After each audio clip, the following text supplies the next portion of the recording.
You ever get that feeling that major world events don't just happen?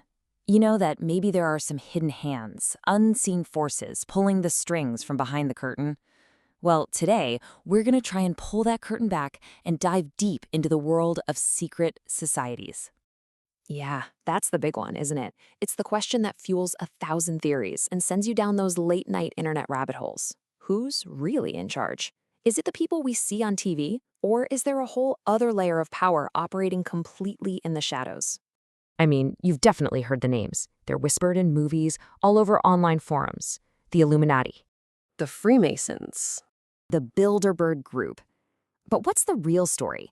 Are these just myths, or is there some actual fire behind all that smoke? All right, let's get into it and try to separate the historical fact from the really wild fiction. So, to really get a handle on the modern legends, we've got to go back. Way back. We're going to start with the ancient and holy orders, because honestly, their legacy of power and secrecy pretty much set the stage for everything that came after. First up, the original assassins. And yeah, they were as intense as they sound. For nearly 200 years, this Ismaili Muslim sect operated out of these incredible, impenetrable mountain fortresses in Persia, and they were a terrifying force. Their methods were brutally personal. We're talking daggers, poison, arrows, to take out any enemy. They were so effective that entire empires were threatened by them, right up until the Mongol invasion came through and basically wiped them off the map in the 13th century. And then, of course, you've got the legendary Knights Templar. Talk about a glow-up. They started in 1118 as this humble group protecting pilgrims and then exploded into one of the wealthiest institutions on the planet. As this timeline shows, the Pope gave them immense power, tax exemptions. They essentially invented an early form of international banking and had kings in their debt. But being that powerful makes you a target. In 1307, the King of France, who owed them a fortune, had them rounded up, arrested, and tortured. By 1312, the order was officially done. But even though the Templars were gone, the legends, oh, they were just getting started, with rumors they secretly guarded everything from the Holy Grail to the Ark of the Covenant. So with these old holy orders gone, a new kind of secret society started to emerge. These were different. They were built around secret knowledge, strange rituals, and grooming the world's future elite. And this is where things get really fascinating. You have the Freemasons, who grew out of medieval guilds and focused on moral lessons through symbols. But then, in the late 1800s, 3 of their own members broke off and founded the Hermetic Order of the Golden Dawn, which dove headfirst into occultism and divine magic. But maybe the most crucial difference between them, the Golden Dawn welcomed women and encouraged them to participate, which was a huge deal compared to the old boys' club of the Masons. But not all of these occult societies were so benign. The Thule Society in Germany was a nationalist group completely obsessed with the mythical Aryan race, and this obsession had absolutely horrific, real-world consequences. They were the ones who sponsored the original German Workers' Party, the very same group that Adolf Hitler would later transform into the Nazi Party. 15. That's it, just 15. Every year, at one of America's most elite universities, only 15 senior students get tapped to join one of the country's most secret and powerful societies. Yep, we are talking about Skull and Bones. Founded at Yale back in 1832, its members, they call themselves Bonesmen, take a lifelong vow of secrecy about what happens inside their headquarters, which is ominously known as the Tomb. And the list of members, it's just staggering. You've got multiple U.S. presidents, powerful politicians, CIA figures, so it's really no wonder that theories claim the group controls the CIA and is plotting a new world order, especially when even a member like George W. Bush called it a secret society in his own autobiography. But hey, the influence of secret societies isn't just a thing of the past. Let's look at some modern groups that wield very real power today, whether it's through crime, faith, or super exclusive networking. You know them as the mob, or La Cosa Nostra. This isn't some mystical order, this is a nationwide network of crime families that are into everything from racketeering and extortion to drug trafficking. Their power really comes from that strict code of silence, a vow not to cooperate with authorities that binds all their members together in this web of organized crime.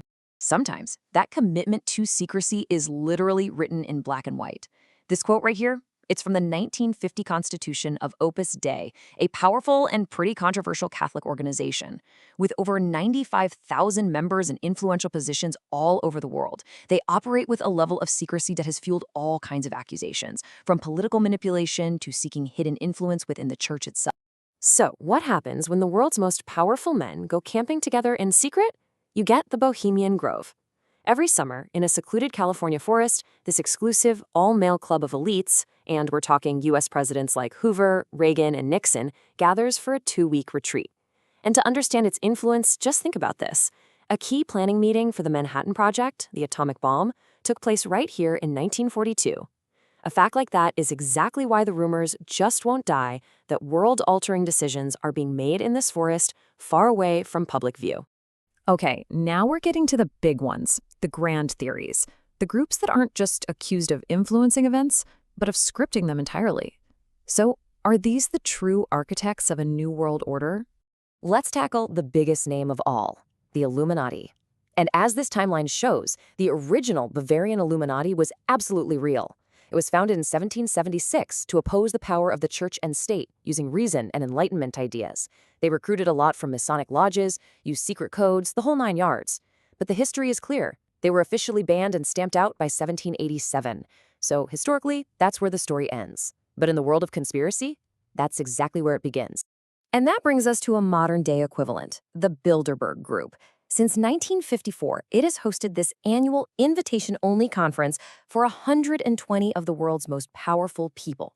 The source of all the controversy is its absolute secrecy. Journalists are barred. No minutes are ever released. And this vacuum has been filled by theories from all sides. The left accuses them of cementing global capitalist dominance. The right claims they're building a one-world government. The only thing everyone agrees on is that no one outside that room knows what's really being decided. 1 billion. According to one of the most extreme conspiracy theories out there, that is the target population for the entire planet Earth. A massive reduction, allegedly orchestrated by one ultimate secret society. They are supposedly called the Committee of 300, or the Olympians. This is the theory that sits at the very top of the pyramid.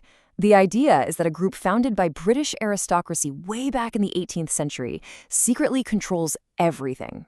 Politics, banking, media, and that they just use groups like the Bilderberg Group as mere fronts for their real agenda. It's the hidden hand that supposedly guides all the other hidden hands. So, after all that, from ancient assassins to modern elites, we have to ask ourselves, what have we really seen here? Is it all fact? Is it all fiction? Or is it, more likely, a really murky mix of both? Look, we know for a fact that powerful people meet in secret. We know groups have existed with hidden agendas. That's documented history.